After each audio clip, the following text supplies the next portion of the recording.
નમસ્કાર, YNN ન્યૂઝમાં આપનું સ્વાગત છે। સમાચારમાં વાત કરીએ તો વડોદરા જિલ્લાના શિનોર તાલુકા સેવા સદન કચેરી ખાતે આમ આદમી પાર્ટી દ્વારા વિવિધ પ્રશ્નોને લઈને મામલતદારને આવેદનપત્ર પાઠવવામાં આવ્યું હતું, જેમાં મોંઘવારી કાબૂમાં લેવા, ખેડૂતોનું દેવું માફ કરવા, મકાઈ ઉત્પાદકોને વળતર આપવા તેમજ ભૂતેશ્વર મહાદેવ મંદિરમાં મૂર્તિ ખંડિત કરનાર સામે કડક કાર્યવાહી કરવાની માંગ ઉઠાવવામાં આવી હતી।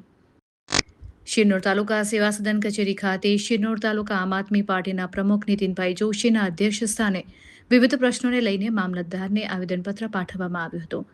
આ પ્રસંગે આમ આદમી પાર્ટીના જિલ્લા ખેડૂત પ્રમુખ રાજુભાઈ પટેલ ઉપસ્થિત રહ્યા હતા। આવેદનપત્રમાં વધતી મોંઘવારી કાબૂમાં લેવા, સરકાર દ્વારા તાત્કાલિક અસરકારક પગલાં ભરવા, ખેડૂતોનું દેવું માફ કરવા, ખેતરોમાં મુકાયેલા વીજ થાંભલાઓનું યોગ્ય વળતર ચૂકવવા તેમજ મકાઈની ખરીદીમાં થયેલા વિલંબને કારણે નુકસાન ભોગવનાર ખેડૂતોને સહાય અને વળતર આપવા માંગ કરવામાં આવી હતી। આ ઉપરાંત શિનોરના ભૂતેશ્વર મહાદેવ મંદિરમાં નંદીજી તથા કાશબાની પવિત્ર મૂર્તિઓ ખંડિત કરનાર અસામાજિક તત્વો સામે કડક કાયદેસરની કાર્યવાહી કરવાની માંગ પણ કરવામાં આવી હતી।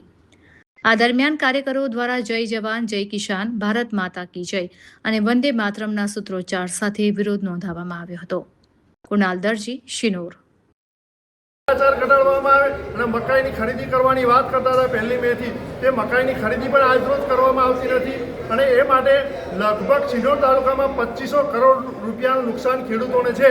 તો આનું તાત્કાલિક સર્વે કરવામાં આવે અને ખેડૂતોને નુકસાન ચૂકવવામાં આવે અને જોડે જે ખેડૂતોના ખેતરમાં થાંભલા નાખ્યા છે એ થાંભલાનું વળતર ઓછામાં ઓછું મોટા થાંભલાનું 75 લાખ રૂપિયા વળતર ચૂકવવામાં આવે અને નાના થાંભલાનું વળતર 75,000 રૂપિયા વળતર ચૂકવવામાં એવી અમારી ખેડૂતોની માંગ છે। અને જો આ માંગ નહીં સ્વીકારવામાં આવે તો ગાંધી ચીરા માર્ગે અમે આમ આદમી પાર્ટીના લોકો આંદોલન કરીશું।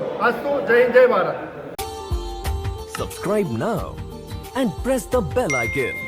Never miss an update.